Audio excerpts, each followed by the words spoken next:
오늘 우리에게 주시는 하나님의 말씀 전도서 7장 1절부터 29절까지 말씀입니다. 전도서 7장 1절부터 29절까지 말씀 이제 봉독하겠습니다. 하나님의 말씀 경청하십시오. 명예가 값비싼 향유보다 더 낫고 죽는 날이 태어나는 날보다 더 중요하다. 초장집에 가는 것이 잔치집에 가는 것보다 더 낫다. 살아있는 사람은 누구나 죽는다는 것을 명심하여야 한다. 슬픔이 웃음보다 나은 것은 얼굴을 어둡게 하는 근심이 마음에 유익하기 때문이다. 지혜로운 사람의 마음은 초상집에 가 있고 어리석은 사람의 마음은 잔치집에 가 있다. 지혜로운 사람의 책망을 듣는 것이 어리석은 사람의 노래를 듣는 것보다 더 낫다. 어리석은 사람의 웃음소리는 가마솥 밑에서 가시나무 타는 소리와 같다. 이 또한 헛되다. 탐욕은 지혜로운 사람을 어리석게 만들고 뇌물은 지혜로운 사람의 마음을 병들게 한다. 일은 시작할 때보다 끝낼 때가 더 좋다. 마음은 자만할 때보다 참을 때가 더 낫다. 급하게 화내지 말아라. 분노는 어리석은 사람의 품에 머무는 것이다. 옛날이 지금보다 더 좋은 까닭이 무엇이냐고 묻지 말아라. 이런 질문은 지혜롭지 못하다. 지혜는 유산을 받는 것만큼이나 좋은 것이니 이 세상에서 살면서 그 덕을 보기 때문이다. 돈이 사람을 보호하듯 지혜도 사람을 보호한다.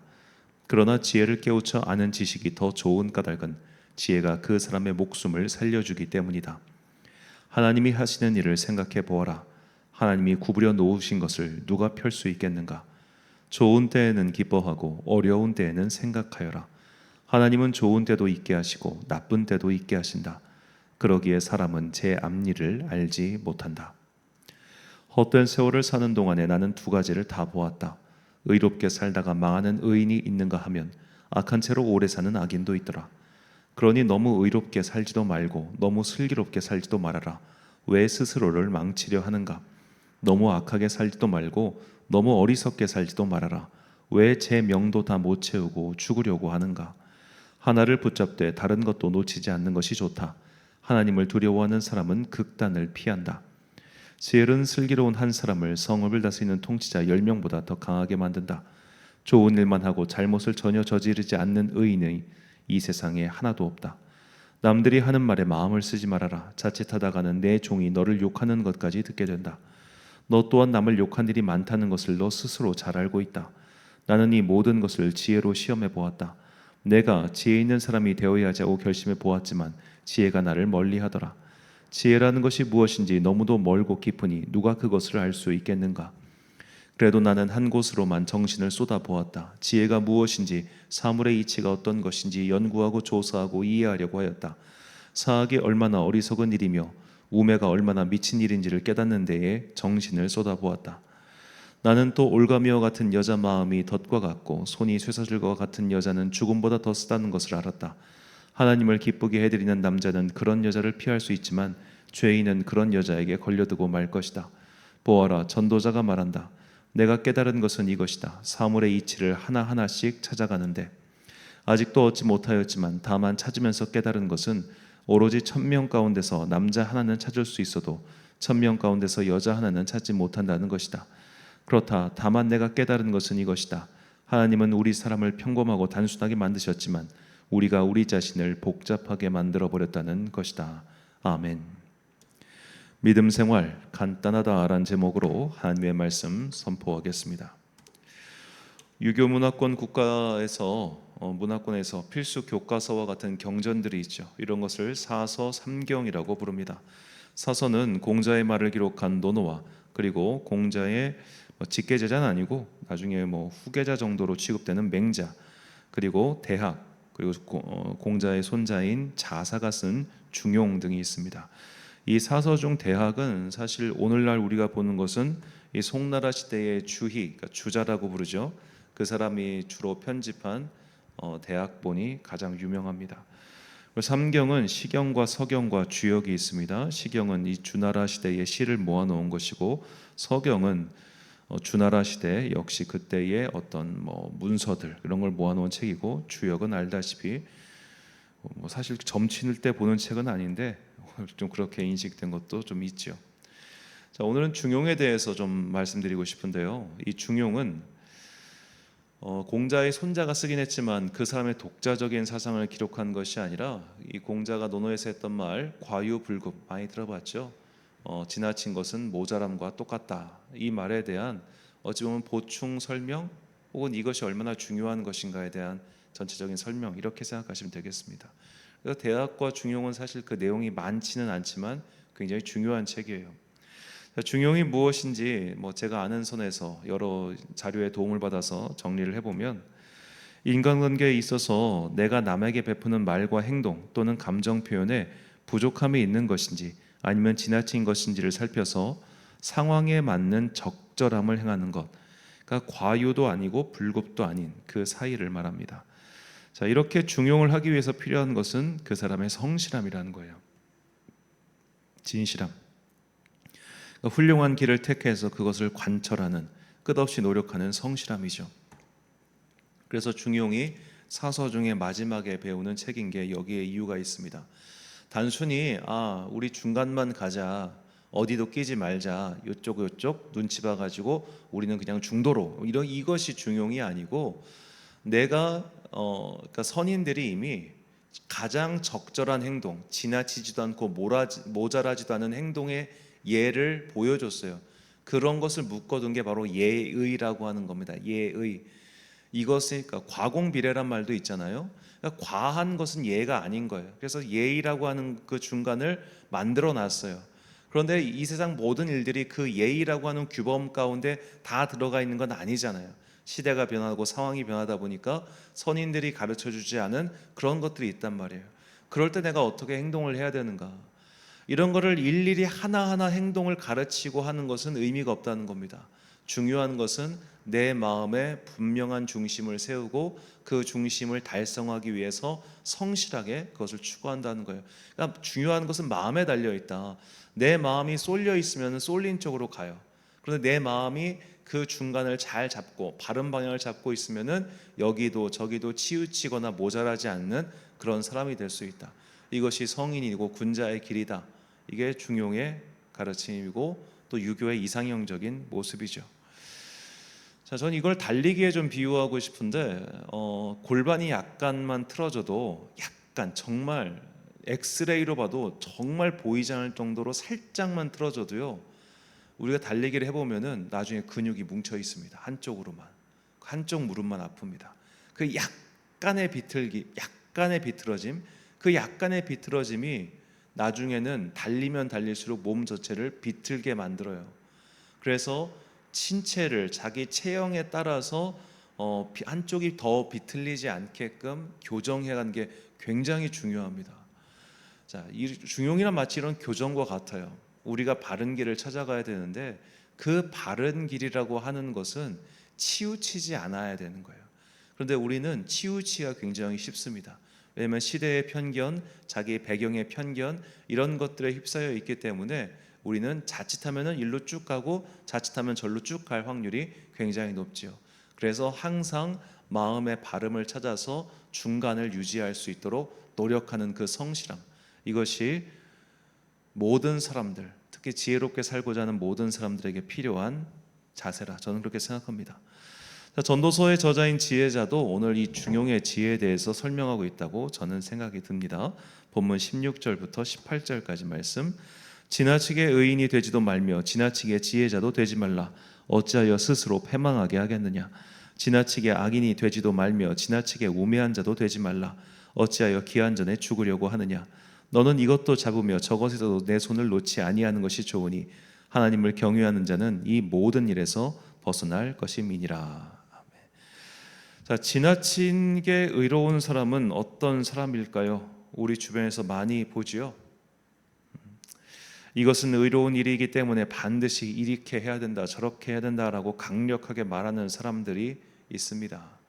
자, 생각해 보십시오. 그때 그들이 말했던 의로운 행동이 지금도 과연 의로운 행동입니까?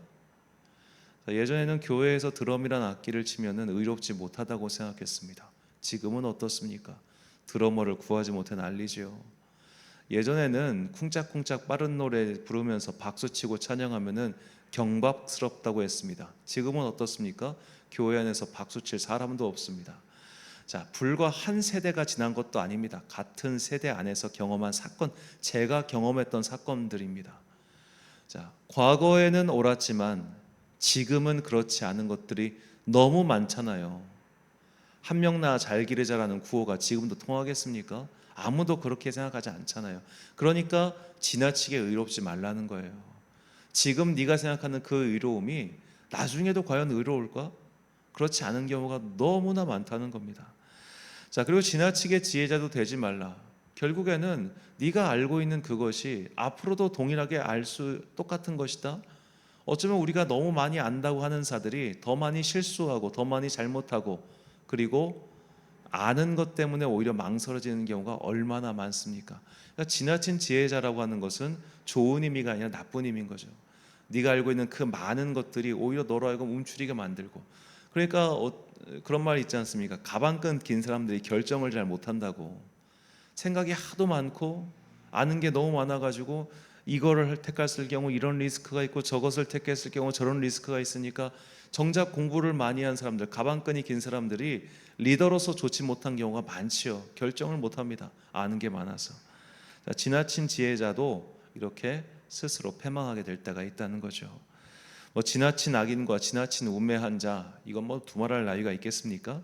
그래서 그런 자들은 지혜자가 말하죠. 왜 기한 전에 죽으려고 하는가? 지나친 악인, 지나친 어리석은 사람, 세상이 하나님께서 그를 살려두지 않으십니다. 역사상 유명한 악인들, 진짜 유명한 악인들, 천수를 누린 사람이 몇이나 되겠습니까? 그리고 그의 등에 불 붙어가지고 살려고 했던 자들 중에 정말 그걸 누린 사람이 몇이나 되겠어요?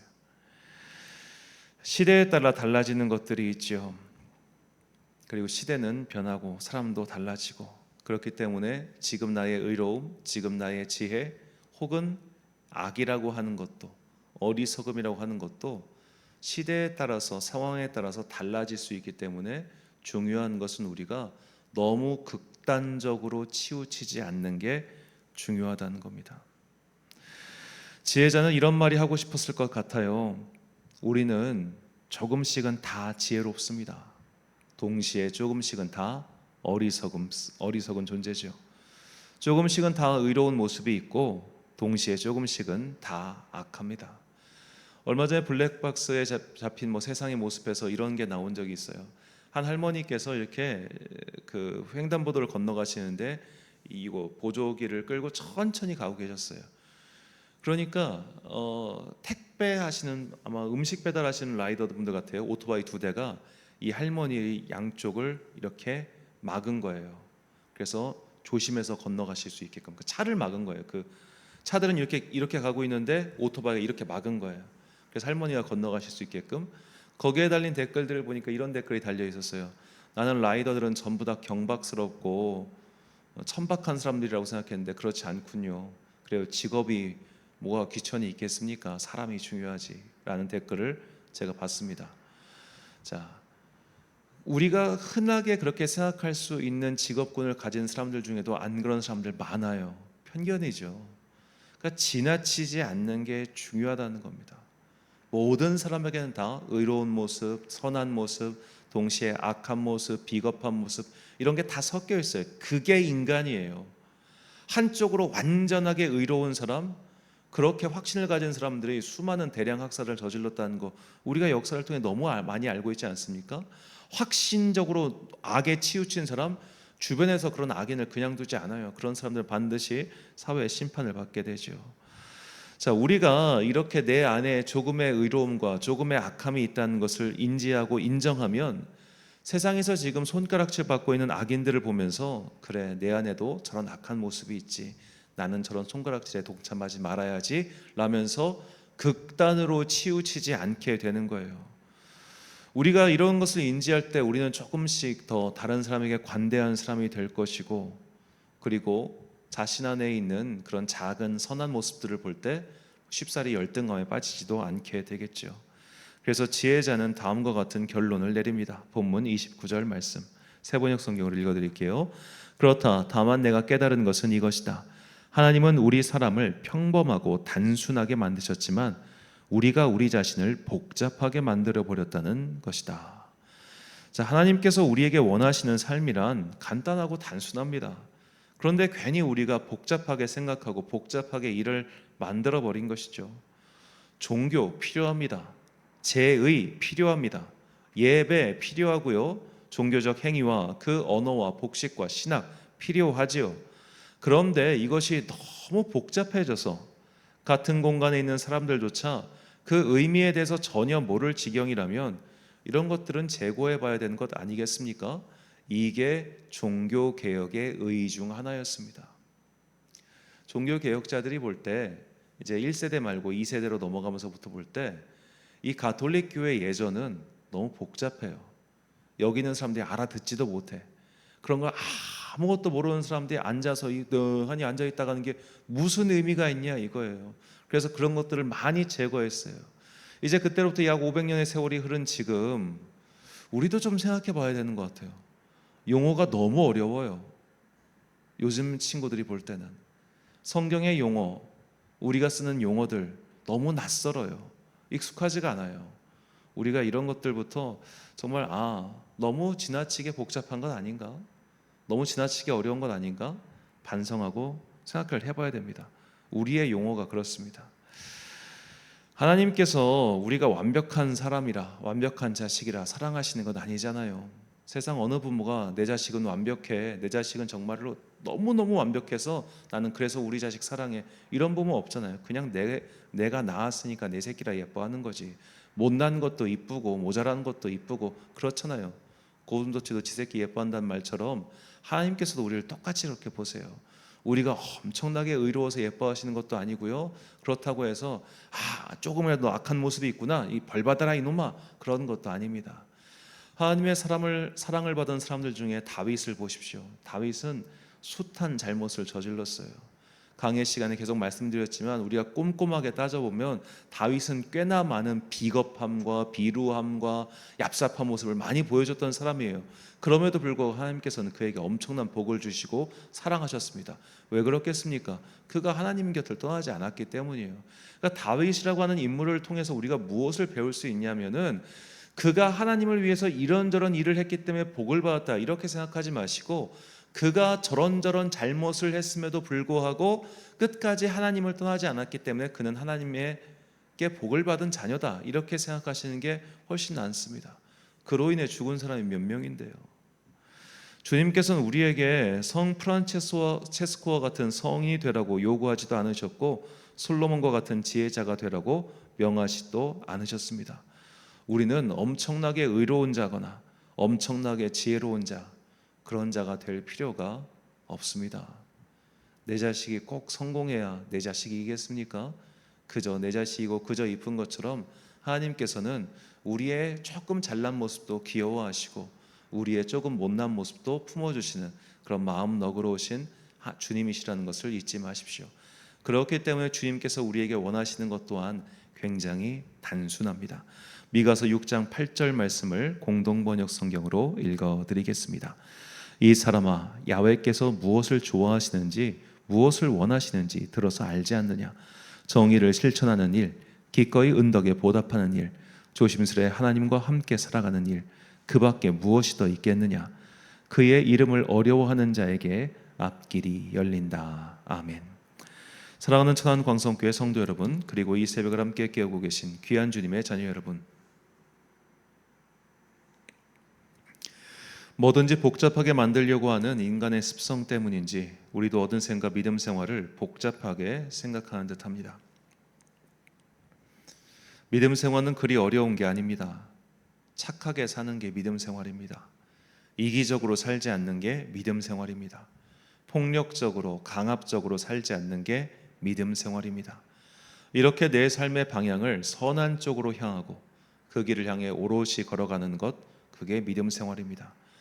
그런데 선한 쪽으로 오롯이 가려고 하면 유혹이 오고 방해가 오고 내 안에 남아있는 죄성이 그 길을 방해하죠. 그래서 성령님의 도움이 필요한 겁니다.